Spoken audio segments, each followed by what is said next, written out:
देश में किसान आंदोलन को लेकर खूब राजनीति हो रही है। किसान और आम जनता के मुद्दों की बात को लेकर छत्तीसगढ़ के किसान नेता योगेश तिवारी ने हमारे संवाददाता तिलक देवांगन से खास बातचीत की है। आइए देखते हैं एक खास रिपोर्ट। नमस्कार, द न्यूज़ में आपका स्वागत है। आज हम ऐसे शख्स से बातचीत करेंगे जो खेती किसानी और किसान नेता के रूप में जाने जाते हैं। लगातार राजनीति में 30 साल से भी ज़्यादा राजनीति की है। वही बता दें कि छत्तीसगढ़ राज्य बनने के पहले भी उनका राजनीति फ्लो में था। बात करेंगे हम सीधा योगेश तिवारी से, छत्तीसगढ़ के उन करेंट मुद्दों को लेकर लगातार जो चल रहे हैं बात करेंगे, और साथ ही साथ ये भी जानेंगे उनसे कि कैसा यहाँ का राजनीति चल रहा है। योगेश तिवारी जी, आपका स्वागत है कार्यक्रम में। धन्यवाद द न्यूज़ का, जो आज हम लोगों को कम से कम अपनी बातों को पहुंचाने का आप अवसर दे रहे हैं, उसके लिए बहुत बहुत आपका धन्यवाद। दिल्ली में किसान आंदोलन लगातार 50 से ज़्यादा दिन हो चुके हैं। किसान सड़क पर बैठे हैं। सरकार का 10वीं बार की बात जो है फैल हो चुका है बातचीत करने का। क्या लगता है, समर्थन मूल्य में बढ़ोतरी या उनको कानून में लाना या फिर कृषि कानून सीधा रद्द करना, केंद्र सरकार को क्या करना चाहिए? अगर पूरे देश में जब किसान अगर इस बात पे सहमत नहीं है एमएसपी लागू करने के लिए, बहुत सारे स्टेटों में विरोध हो रहा है, कुछ ही जगह समर्थन हो रहा है। पहले तो ये चीज़ों को लोगों को तक उनको समझाया जाना चाहिए था कि एमएसपी क्या चीज़ है, एमएसपी से फ़ायदा क्या है, नुकसान क्या है। ये दोनों पहलुओं को किसानों को समझाया जाना चाहिए था। बहुत सारे लोगों को जानकारी नहीं है। ठीक है, आप मिनिमम सपोर्ट प्राइस की बात कर रहे हैं, एमएसपी लागू करने से किसानों को फ़ायदा होगा। किसान किसी भी ज़िले का किसान कहीं भी जाके उसको अच्छे मूल्य में बेच सकता है।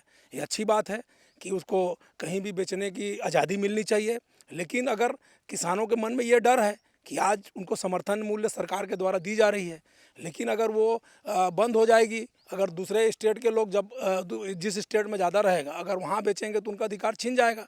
इस कारण से लोग विरोध कर रहे हैं कि उनको कम से कम जो समर्थन मूल्य जो सरकार का है कि वो कम से कम उनको लागू होना चाहिए। तो बहुत सारी चीज़ों को स्पष्ट करना चाहिए।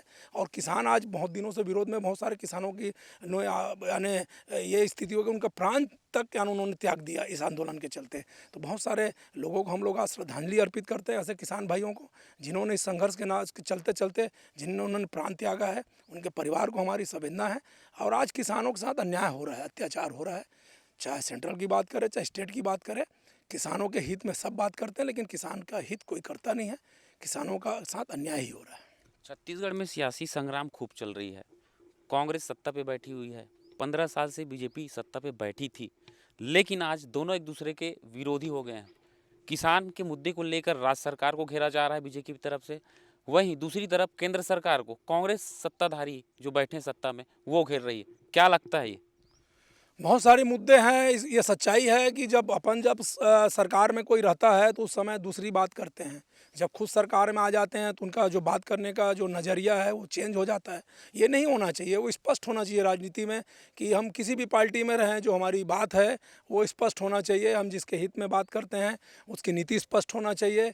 आज चाहे भाजपा हो चाहे कांग्रेस हो, मैं भी पहले कांग्रेस से जुड़ा था, उनके विचारों से मैं भी प्रभावित था। लेकिन अभी कुछ दिनों से बहुत सारी जो चीज़ें हैं उसमें बदलाव आई है, बहुत सारा परिवर्तन आ रहा है कि पहले कुछ बोलते थे आज कुछ बोलता है। तो ये स्पष्टीकरण होना चाहिए कि जो नीति है, जो कांग्रेस की नीति रही है, चाहे वो महात्मा गांधी, जवाहरलाल नेहरू, इंदिरा जी, राजीव जी के समय से जो नीति रही है उसको फॉलो करना चाहिए और उनके नीतियों पर चलना चाहिए। अन्यथा आज बहुत सारे लोग भटक गए हैं, रास्ता भटक गए हैं, उनके विचार भटक गए हैं।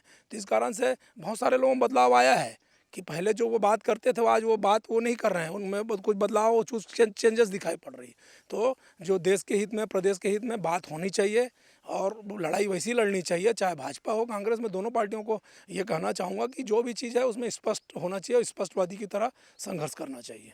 कोरोना काल में लाखों करोड़ों लोग बेरोजगार हो गए। प्रदेश में भी लाखों लोग बेरोजगार हो गए, उनकी नौकरी छीनी गई। चाहे स्टील प्लांट हो या फिर कोई प्राइवेट सेक्टर की जो संस्था हो, वहाँ पर जो बेरोजगारों की दर है वो बढ़ते जा रहा है। दूसरी तरफ ये कहा जा रहा है कि छत्तीसगढ़ में रोजगार की संख्या बढ़ी है। क्या लगता है आपको?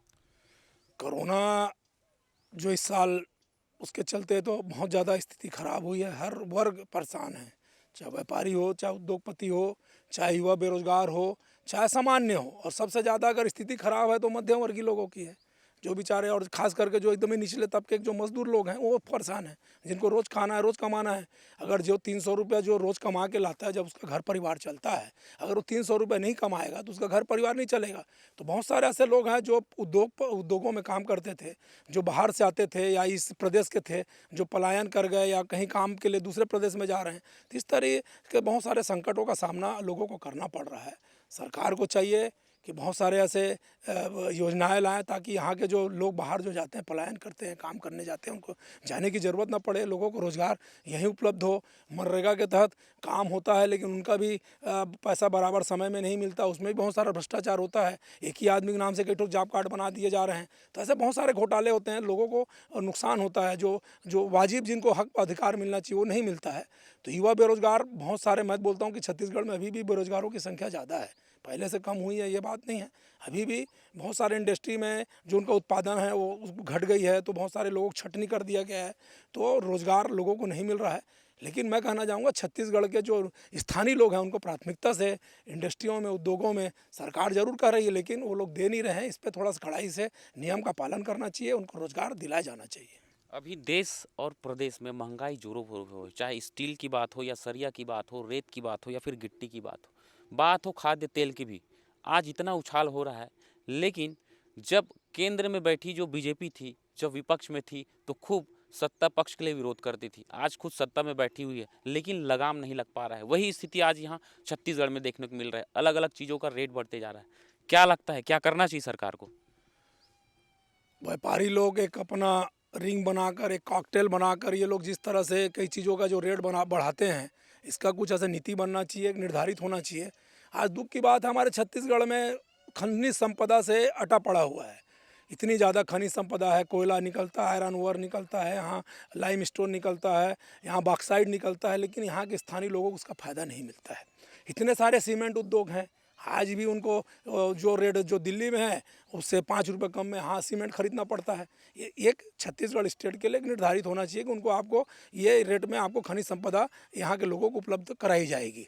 लेकिन जब सत्ता में नहीं रहते तो लोग ऐसी बात करते हैं, सत्ता में आ जाते हैं तो लोग बदल जाते हैं, भूल जाते हैं। और आज महंगाई तो चरम सीमा पे है, चाहे भाजपा की गवर्नमेंट हो, चाहे कांग्रेस की गवर्नमेंट हो। आज खाद्य तेल को ले लो, छोटी छोटी सामग्री, शक्कर को ले लो, प्याज को ले लो। अभी प्याज के रेट भले भी कम हुआ लेकिन बीच में अभी आसमान छू रहा था। तो ऐसे बहुत सारी सामग्री हैं, लोगों को आज घर चलाना मुश्किल है।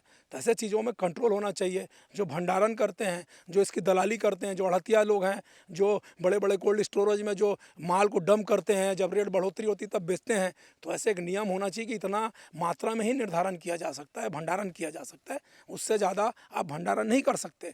छापेमार की कार्रवाई होना चाहिए। अधिकारी मिले हुए हैं वो भी भ्रष्ट हैं, सब पर थोड़ा रोक लगे तब जाके महंगाई पे कंट्रोल होगा, अन्यथा कालाबाजारी ये चलता ही रहेगा और लोगों को महंगा सामान मिलता रहेगा और लेने में लोग मजबूर रहेंगे। कांग्रेस की घोषणा पत्र के मुताबिक सत्ता में आने के पहले शराबबंदी का भी एक वादा किया गया था। क्या लगता है, छत्तीसगढ़ में शराबबंदी होना चाहिए कि नहीं? इससे क्या है, राज्य सरकार को तो राजकोषीय घाटा हो ही होगा, वहीं इनको मैनेज करने के लिए क्या अलग सी चीज़ लाना पड़ेगा? शराबबंदी का हम लोगों ने भी शुरू से विरोध किया है, क्योंकि आज शराब से खास करके जो गरीब और मध्यम वर्गीय परिवार हैं वो तो पूरे बर्बाद हो चुके हैं। महिलाएं रोड पे आ गई हैं, महिलाएं बेचारी इतना ज़्यादा परेशान हैं। अगर कोई युवा बेरोजगार है, उनका घर का कोई परिवार का सदस्य है, अगर 300-400 कमाता है तो 250-200 रुपये का वो शराब पी खा जाता है, बस्ता 100-150 रुपये में एक बेचारी घर की महिला, एक घर की गृहिणी कैसे घर चलाएगी? तो स्थिति बड़ा बद से बदतर है। शराब बंद होना चाहिए। सरकार को अगर राजस्व में अगर कोई यानी नुकसान होता है तो दूसरे चीज़ों में आप थोड़ा सा टैक्सेशन बढ़ाइए, चाहे जैसा भी कीजिए आप, लेकिन इसको शराबबंदी होना चाहिए। हम लोग इसका विरोध करते हैं। और आज बहुत सारे जो दुकानों में जो भ्रष्टाचार हो रहा है, एक तो सरकार स्वयं शराब दुकान चला रही है, हम लोग भाजपा जब चला रही थी तो वो विरोध किए, अब आज खुद उस चीज़ को संचालित कर रहे हैं, जबकि इसका विरोध होना चाहिए। सरकार को शराब दुकान संचालित नहीं करना चाहिए। उसके अलावा जो ओवर रेट में शराब बेचा जा रहा है, मैं तो खैर शराब दुकान नहीं, लेकिन लोग बताते हैं जो 90 रुपये 100 रुपये में चीज़ मिलता है उसको 20 रुपये 30 रुपये एक्स्ट्रा में वहाँ के कर्मचारी बेच रहे हैं, उस पर भी रोक लगना चाहिए। ये तो बहुत बहुत अन्याय है। एक तो बेचारा ऐसी परेशान है उनके घर के लोग, और एक्सेस पैसा दे के और शराब खरीदी जा रही है, तो ऐसे चीज़ों में तत्काल प्रतिबंध लगाया जाना चाहिए। ये तो थी हमारी खास बातचीत किसान नेता योगेश तिवारी के साथ। छत्तीसगढ़ के करेंट मुद्दे और राष्ट्रीय मुद्दे को लेकर इनसे खास चर्चा हुई। बने रहिए मेरे साथ, मेरे सहयोगी सूर्यकांत गौतम के साथ। मैं तिलक देवांगन, द न्यूज़ रायपुर।